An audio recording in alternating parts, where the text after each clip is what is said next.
Students, welcome to CCA defence academy Ringas. आज के इस वीडियो लेक्चर में हम लोग बात करने वाले हैं एक नए टॉपिक की, और वो बहुत इंपॉर्टेंट टॉपिक है, दैट इज वेक्टर। सदिश क्या होता है? वेक्टर इंपॉर्टेंट टॉपिक्स है, हर चीज को आप यहीं पर क्लियर कर लेना। पेन उठा लो, कॉपी उठा लो, यहीं से इसके नोट्स बना लो, ठीक है। वेक्टर का यूज पूरी फिजिक्स में होने वाला है, इसलिए इसके मीनिंग को समझना ज्यादा इंपॉर्टेंट है। क्लियर? चलिए शुरू करते हैं फिर आज का टॉपिक हम लोग। देखिए, हम बात करते हैं सबसे पहले फिजिकल क्वांटिटी। फिजिकल क्वांटिटी, भौतिक राशि। भौतिक राशि जो है हमने पढ़ा, कोई भौतिक राशि Q इज इक्वल टू होता है एन यू, जिसके अंदर हमने कहा इस एन को मैग्नीट्यूड, मैग्नीट्यूड मतलब होता है हिंदी में परिमाण, और ये क्या होती है उसकी यूनिट यानी मात्रा, ठीक है, ये हमें पता है। ये जो भौतिक राशि है उसको 3 भागों में डिवाइड किया गया है। इस फिजिकल क्वांटिटी को कितने भागों में डिवाइड किया गया है? 3 टाइप्स में। 3 टाइप्स। एक फिजिकल क्वांटिटी कितने टाइप्स की होती है? 3 टाइप्स की होती है। नंबर वन है स्केलर। स्केलर का मतलब होता है अदिश। नंबर 2 है वेक्टर, जिसका मतलब होता है सदिश। और नंबर 3 है टेंसर, जिसको बोलते हैं प्रदिश। राइट? ये 3 टाइप की फिजिकल क्वांटिटी होती है। अब स्केलर क्या होता है, वेक्टर क्या होता है, और टेंसर क्या होता है, इसको देखो। नंबर 1 की बात करें, स्केलर की। शॉर्ट में लिखूंगा, पूरी थ्योरी नहीं लिखूंगा, हमें थ्योरी से मतलब नहीं है, इतना चीजें को समझना जरूरी है। स्केलर का मतलब आप ये समझिए, एक ऐसी फिजिकल क्वांटिटी जिसको रिप्रेजेंट करने के लिए, जिसको शो करने के लिए ओनली किसकी जरूरत होती है? मैग्नीट्यूड। ओनली किसकी जरूरत होती है? मैग्नीट्यूड की। इसका क्या मतलब हुआ? सपोज हमारे पास जो है लेंथ है, क्या है? लेंथ। और क्या है? मास। और क्या है? वर्क। और क्या है? पोटेंशियल, विभव, ठीक है। और क्या है? एनर्जी। और ठीक है, प्रेशर, एक्सेट्रा। बहुत सी ऐसी फिजिकल क्वांटिटीज। जैसे लेंथ है, लेंथ को मेजर करना है, 5 सेंटीमीटर लेंथ है, किस डायरेक्शन में? ये कोई नहीं पूछेगा, आपसे पड़ जाएगा 5 सेंटीमीटर लेंथ, ठीक है। उसमें डायरेक्शन की जरूरत नहीं होती। मास है 1 kg, 2 kg, 5 kg। ऐसा तो नहीं कहा जाता कि पश्चिम दिशा में दो, ईस्ट में दो, 5 kg गुड़ दे दो ईस्ट में, ऐसा तो कभी भी नहीं होता। तो ये वो फिजिकल क्वांटिटीज हैं जिनको रिप्रेजेंट करने के लिए डायरेक्शन की जरूरत नहीं होती है। उनको हम क्या कहते हैं? स्केलर क्वांटिटीज कहते हैं, जिसके examples length, mass, work, potential, energy, pressure etcetera, ये आपके सब क्या है? स्केलर क्वांटिटी, ठीक है। नंबर 2 की बात करें, वेक्टर। वेरी इंपॉर्टेंट, इसको अपने आप में हमें पूरा पढ़ना पड़ेगा। फिर भी जनरली वेक्टर जो है, जिसमें क्या करना होता है? मैग्नीट्यूड। एक वेक्टर क्वांटिटी क्या होती है? जिसमें क्या हो? परिमाण, प्लस क्या हो उसके साथ में?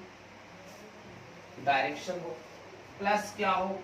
वो फॉलो करे, follow the law of vector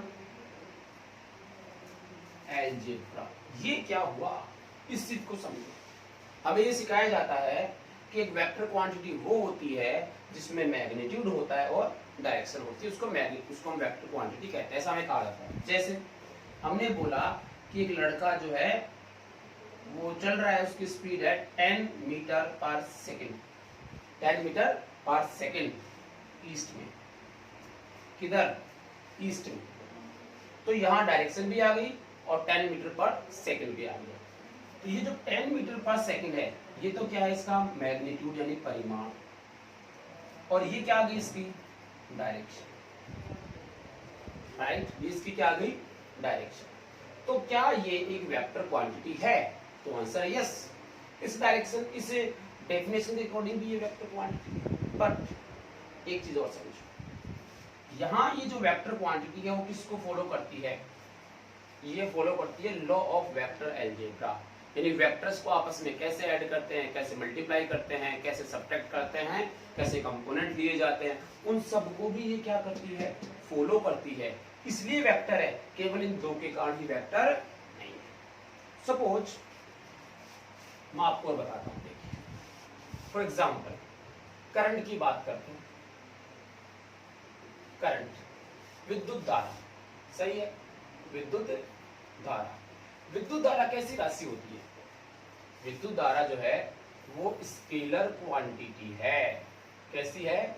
scalar quantity. Why? विद्युत धारा तो अच्छे से जानते हो ना कि ये मान लो तार है, उसके अंदर करंट आई जा रही है, उसके बाद में मान लो यहाँ से तार दो में डिवाइड हो गया, उसमें करंट चली गई I1, इसमें चला गया I2, इनके बीच में कोई एंगल है थीटा, राइट। ये जो करंट जा रही है इसके बाद दो में डिवाइड हो गई। देखिए इस करंट के पास मैंने बोला 5 एम्पियर है, इधर मान लो 3 एम्पियर चली गई, इधर मान लो 2 एम्पियर चली गई। तो इसके पास, इस करंट के पास एक तो क्या आ गया? मैग्नीट्यूड। क्या आ गया? मैग्नीट्यूड। दूसरा ये एरो क्या शो करती है? इसकी डायरेक्शन। एरो क्या शो करती है? इसकी डायरेक्शन। तो इसके पास मैग्नीट्यूड भी है और इसके पास डायरेक्शन भी है, बट फिर भी ये कैसा है? स्केलर क्वांटिटी है। इसलिए अगर अपन डेफिनेशन को इतना ही रखते हैं डेफिनेशन को, तो क्या हम गलत कह रहे हैं? यस, डेफिनेशन कंप्लीट किसके साथ में होती है? इसके साथ। यानी करंट जो है उसके पास मैग्नीट्यूड है, उसके पास डायरेक्शन है, फिर भी वो कैसी है? स्केलर। क्या रीजन रहा होगा? क्योंकि वो वेक्टर के जो अलजेब्रा के रूल हैं उनको फॉलो नहीं करते। मतलब ये हुआ कि यहाँ अगर मैं I लिखूं तो वो I1 प्लस I2 होगा, मतलब 3 + 2 = 5 एम्पियर तो आ रहा है, राइट है। इस समय दोनों के बीच में एंगल कितना है? थीटा।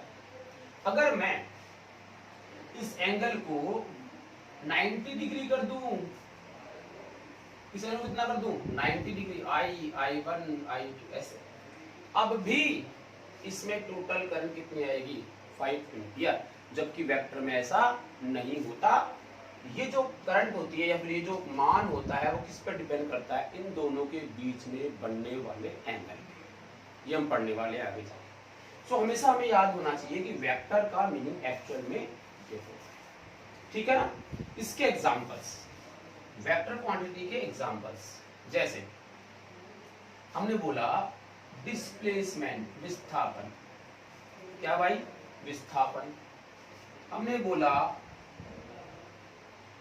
वेलोसिटी, मतलब वेग। मैंने बोला एक्सेलरेशन। एक्सेलरेशन क्या होता है बताओ? त्वरण। और मैंने बोला फोर्स, ये भी वेक्टर होता है। मैंने बोला टॉर्क, ये भी वेक्टर होता है। टॉर्क भी क्या होता है? Vector quantity. मैंने बोला इलेक्ट्रिक फील्ड, मैंने बोला मैग्नेटिक फील्ड, मैंने बोला मोमेंटम, संवेग। ये सब किसके एग्जांपल्स हैं? ऐसे बहुत से एग्जांपल्स आपको मिलेंगे दैट आर वेक्टर क्वांटिटीज। कौन सी है वो? Vector quantities. ठीक है, लिख लीजिए फटाफट इन सबको, पॉज कर लीजिए और लिख लीजिए। ओके, चलिए।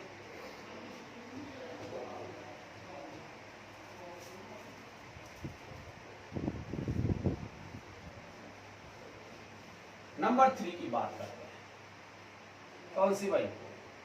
Tensor quantity.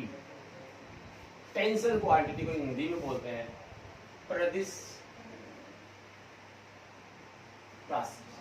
प्रदिश राशि की बात करते हैं। देखिए ये ना तो वेक्टर होती है और ना ही स्केलर होती है। ना तो वेक्टर होती है ना ही स्केलर होती है। इनमें क्या है? इनका जो मैग्नीट्यूड है, क्या magnitude is depends on direction.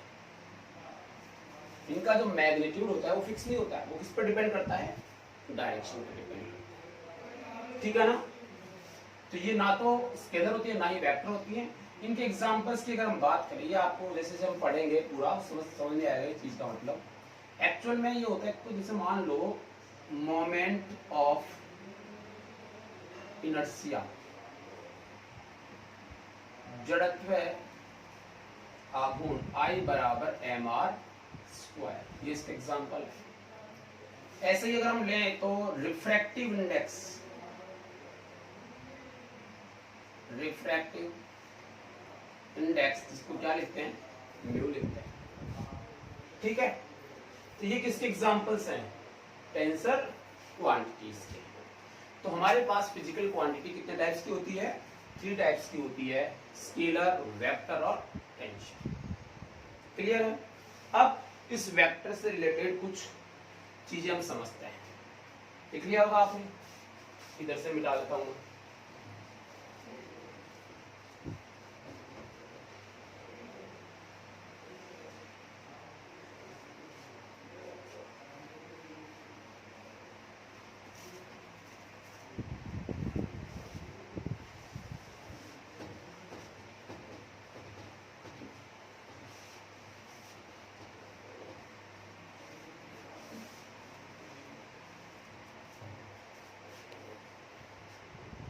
चलिए अब बात करते हैं हम लोग टाइप्स ऑफ वेक्टर,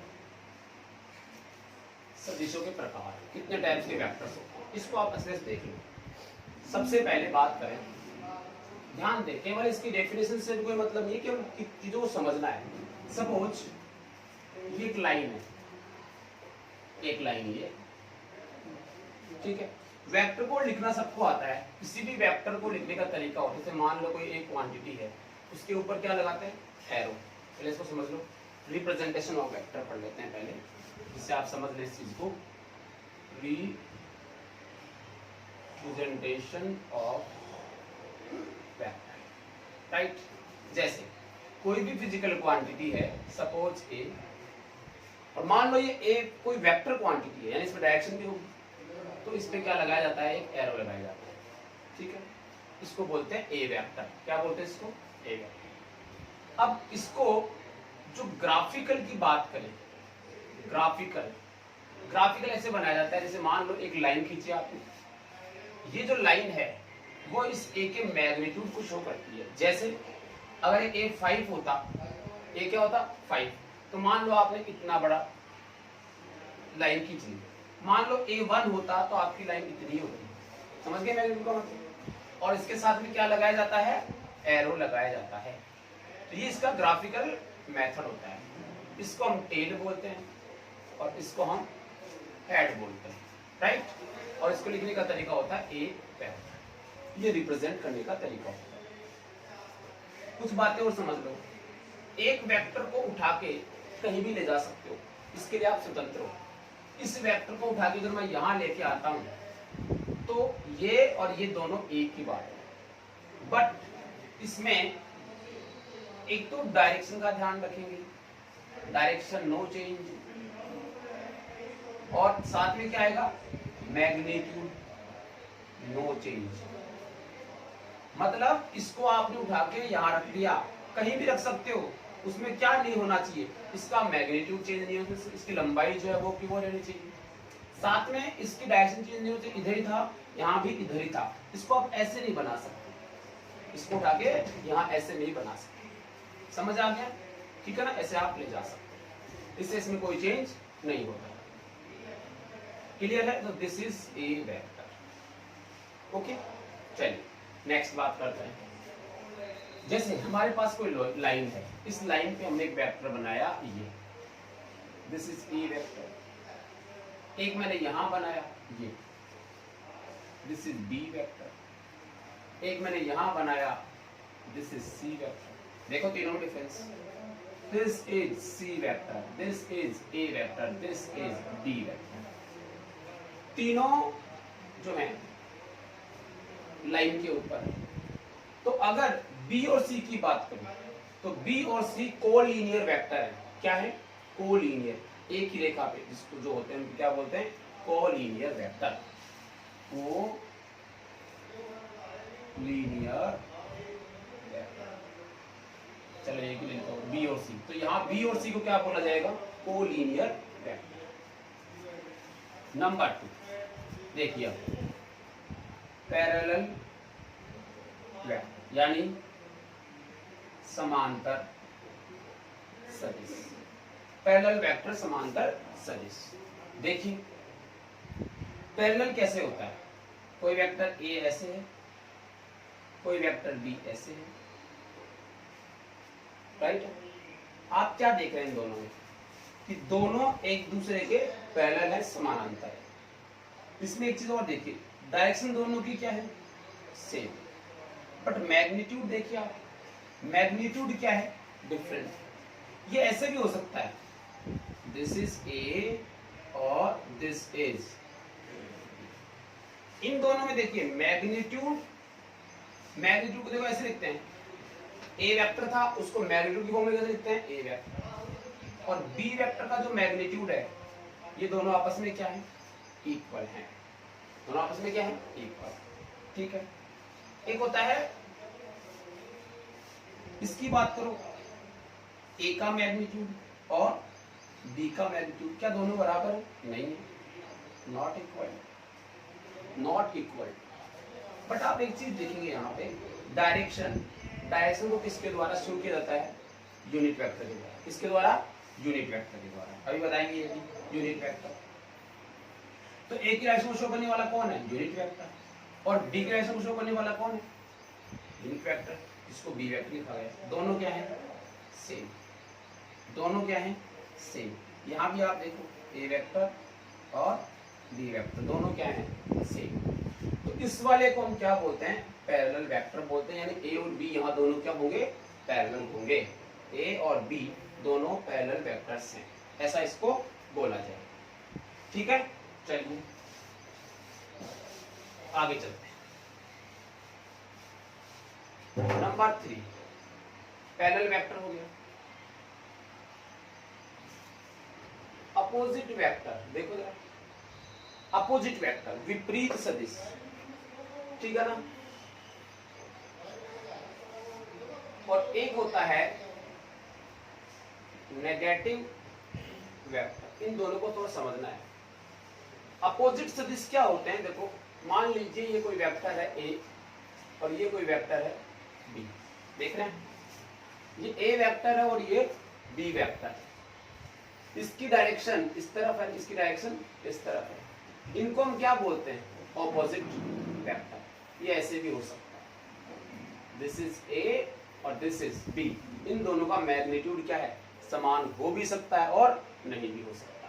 तो इसके बारे में मैं लिखूं, क्या लिखूंगा? ए वेक्टर और मैग्नीट्यूड बी वेक्टर के बराबर भी हो सकता है, और ए वेक्टर का मैग्नीट्यूड बी वेक्टर के बराबर नहीं भी हो सकता है। बट ए वेक्टर की डायरेक्शन और बी वेक्टर की डायरेक्शन क्या होनी चाहिए? अपोजिट होनी चाहिए। अपोजिट के लिए क्या लगाते हैं? माइनस का साइन लगाते हैं। ए और बी, ए की डायरेक्शन ये है और ए की ये है। ए और बी अपोजिट होनी चाहिए। ये जो कंडीशन जो फुलफिल करता है उसको हम क्या कहते हैं? ऑपोजिट वेक्टर, विपरीत सदिश। समझ आ गया? ये नेगेटिव डायरेक्शन, ये जो नेगेटिव साइन दिख रहा है आपको, ये केवल डायरेक्शन को शो करता है। क्लियर है? ठीक है। अब जरा इस नेगेटिव वेक्टर की बात करो। इस नेगेटिव वेक्टर में इतना सा डिफरेंस है कि अगर कोई वेक्टर ए ये है तो बी ये है। क्या देखा आपने? ए और बी का मैग्नीट्यूड क्या है? ए और बी का मैग्नीट्यूड क्या है? सेम है, ए बी के बराबर है। और जरा डायरेक्शन देखिए, ए की डायरेक्शन ये है तो बी की जैसे इसकी उल्टी है, तो क्या लगाना पड़ेगा? माइनस का साइन। क्या लगाना पड़ेगा? माइनस का साइन। तो ये कंडीशन नेगेटिव वेक्टर को शो करती है। यानी एक नेगेटिव वेक्टर क्या हो सकता है? Opposite vector. लेकिन एक अपोजिट वेक्टर क्या हमेशा नेगेटिव वेक्टर होगा? नहीं। तो नेगेटिव वेक्टर इंपोर्टेंट है। नेगेटिव वेक्टर क्या है? इंपोर्टेंट है। नेगेटिव वेक्टर में हमेशा दोनों की डायरेक्शन क्या होती है, अपोजिट होती है। मतलब ए और बी के बीच में थीटा कितना होता है, 180, और इसमें भी थीटा कितना होता है, 180। ए और बी के बीच में एंगल कितना होता है, 180। इसमें भी ए और बी के बीच में एंगल कितना होता है, 180, right. So this is 180, this is 180। फिर भी डिफरेंस देखिए, एक नेगेटिव वेक्टर क्या हो सकता है, अपोजिट वेक्टर, ऋणात्मक सदिश बोलते हैं इसको, ऋणात्मक सदिश। क्लियर है ना, ठीक है, लिख लो इसको, लिख लो फटाफट।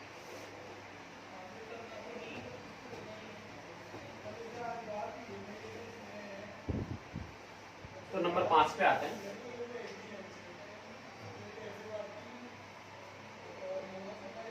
एक होता है समतलीय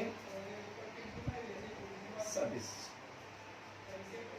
मतलब को प्लेनर वेक्टर। समतलीय नाम से समझ आ रहा है, एक ही तल में होना। कोई वेक्टर यहाँ है ए, कोई वेक्टर यहाँ है बी, इनके बीच में एंगल कितना भी हो सकता है, बट ये एक तल में, इस बोर्ड वाले तल में स्थित है। ये दोनों क्या हैं, तो यहाँ ए व बी क्या है, को प्लेनर वेक्टर। ए और बी आपस में क्या है, को planar vector, right. Number 6 concurrent vector. Concurrent vector या इनको बोलते हैं को इनिशियल वेक्टर, यानी जो एक ही बिंदु से स्टार्ट होते हैं। जैसे ये कोई पॉइंट, यहां से एक वेक्टर चला गया ए वेक्टर, इधर चला गया बी वेक्टर, तो यहां ये ए और बी आपस में कैसे हैं, कॉन्करेंट वेक्टर, ठीक है ना।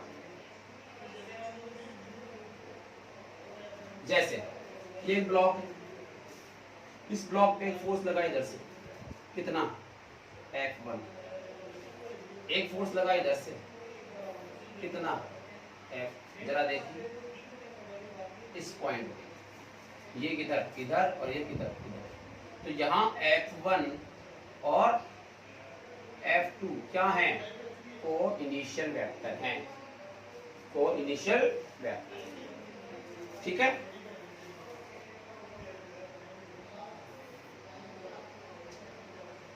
ठीक है, चलिए नेक्स्ट चलते हैं।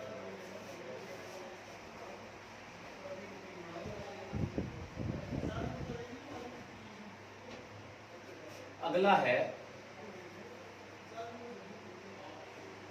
यूनिट वेक्टर, वेरी इंपॉर्टेंट, इकाई सदिश, और यही पढ़ना है, इकाई सदिश।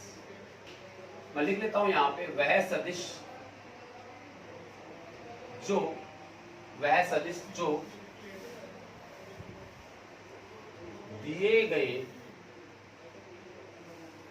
सदिश की डायरेक्शन बताता है। काम की चीज है इसलिए लिख रहा हूं हिंदी। वह सदिश जो दिए गए सदिश की डायरेक्शन को बताता है, उसको हम क्या कहते हैं, यूनिट वेक्टर कहते हैं। इसका परिमाण 1 होता है, यानी इसका जो मैग्नीट्यूड है वो हमेशा कितना होगा, 1 होगा, ठीक है। कैसे, इसको हम लोग एकांक सदिश भी कहते हैं। क्या कहते हैं इसको, एकांक सदिश, इकाई सदिश, यूनिट वेक्टर। कैसे भाई, देखो कोई वेक्टर है ए, कोई वेक्टर है ए, इसको मैं लिखना चाहूं तो इसको लिखने का तरीका होता है, एक तो लिखा जाएगा मैग्नीट्यूड, एक लिखी जाएगी डायरेक्शन। डायरेक्शन को कौन बताता है, यूनिट वेक्टर, तो उसके लिए लिखा जाता है ए कैप। क्या लिखा जाता है, ए कैप। ये तो मैग्नीट्यूड हो गया, ये क्या होगी, डायरेक्शन। यानी ये जो ए कैप है, ये जो ए कैप है वो किसकी डायरेक्शन को बताता है, ए वेक्टर की दिशा को बताता है। मतलब ये हुआ ए वेक्टर की दिशा और ए वेक्टर, सॉरी ए कैप की दिशा और ए वेक्टर एक ही है, एक ही बात है, ठीक है ना। अब ये जो एकांक सदिश है वो अगर हम निकालें तो उसका फॉर्मूला होगा A vector upon magnitude of A vector. A vector A cap is equal to A cap A vector upon magnitude of A vector. अब क्या है कि हमारे पास तीन लंबवत यूनिट वेक्टर्स होते हैं जिनको हम ऑर्थोगोनल वेक्टर्स कहते हैं। क्या कहते हैं उनको? ऑर्थोगोनल वेक्टर्स कहते हैं।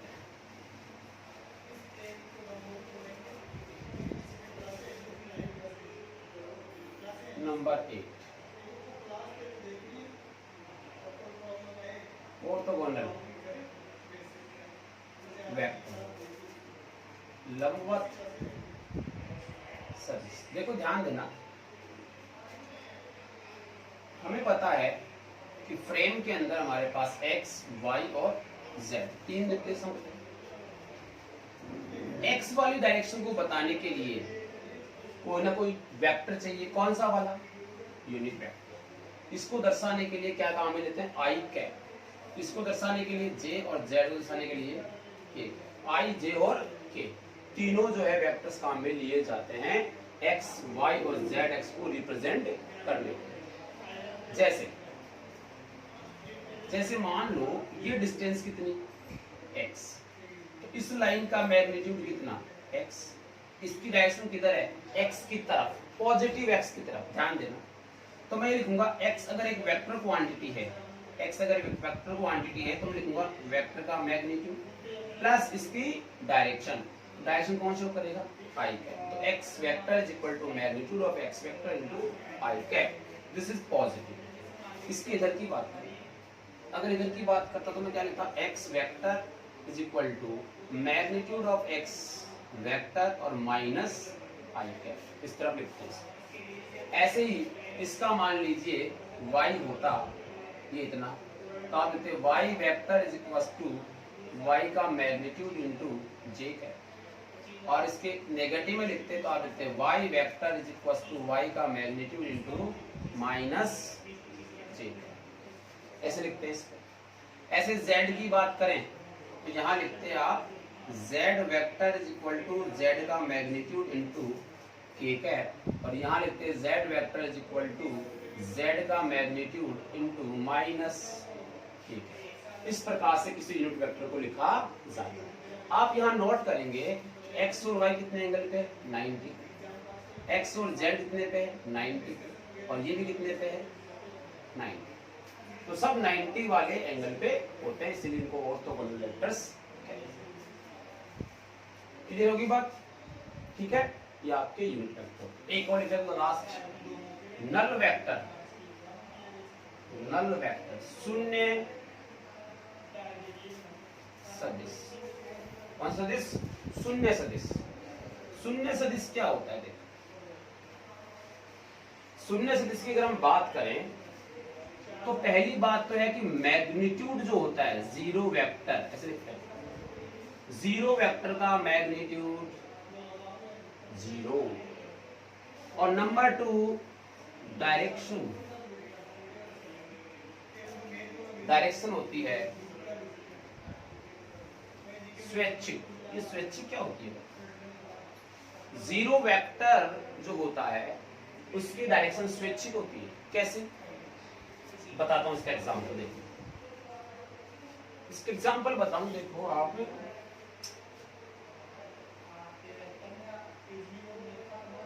ये x है, ये y है और मान लीजिए ये z है। x, y और z ये क्या है? मूल बिंदु। मान लो यहाँ कोई पॉइंट है। मैं आपको बता दूं पॉइंट P की जब स्थिति बताई जाती है कि पॉइंट P का स्थिति बताओ, यानी उसका स्थिति से बताइए, पोजीशन वेक्टर। क्या बोलते हैं उसको? पोजीशन। किसका? किसी भी क्वांटिटी का। उसको ऐसे लिखा जाता है r वेक्टर से। ये डिस्टेंस r होगी और यहाँ लगाया जाएगा कैप। कहाँ से शुरू कर रहे हो? ओरिजिन से, 0 0 0 से। ये जो भी पॉइंट रहेंगे कौन से? x, y और z। तो पोजीशन वेक्टर ऑफ P जो आता है दैट इज आर वेक्टर, वो आता है x माइनस जीरो आई कैप, y माइनस जीरो जे कैप और z माइनस जीरो के कैप, ऐसे आता है। ये इसका क्या हो गया? Position vector. यानी पोजीशन वेक्टर को लिखने का तरीका क्या हुआ? x आई कैप, y जे कैप और z के कैप, x आई कैप प्लस y जे कैप प्लस z के कैप, ये क्या हो गया इसका? Position vector. अब मैं आपको जीरो वेक्टर बताता हूं। तुम सोचो अगर ये पॉइंट यहां न होके, ये पार्टिकल यहां न होके कहां होता? ओरिजिन पे ही होता। कहां होता? ओरिजिन पे। उस वाले केस में इसका मैग्नीट्यूड, ये डिस्टेंस तो होती नहीं ना, तो इसका मैग्नीट्यूड कितना हो जाता? जीरो। मतलब इसका एग्जांपल हुआ when A particle is on origin. कहा हो? मूल बिंदु पर हो। कहा हो भाई? मूल बिंदु पर हो। जब हम क्या बोलेंगे कि वो है एक शून्य सदिश। अब स्विच का मतलब क्या हुआ? यहां से इधर जाओगे तो इधर डायरेक्शन होगी, इधर जाओगे तो इधर डायरेक्शन होगी, इधर जाओगे तो इधर डायरेक्शन होगी। तो ये होती है इसकी स्वैच्छिक डायरेक्शन, राइट? तो ये हो गया आपके टाइप्स ऑफ वेक्टर।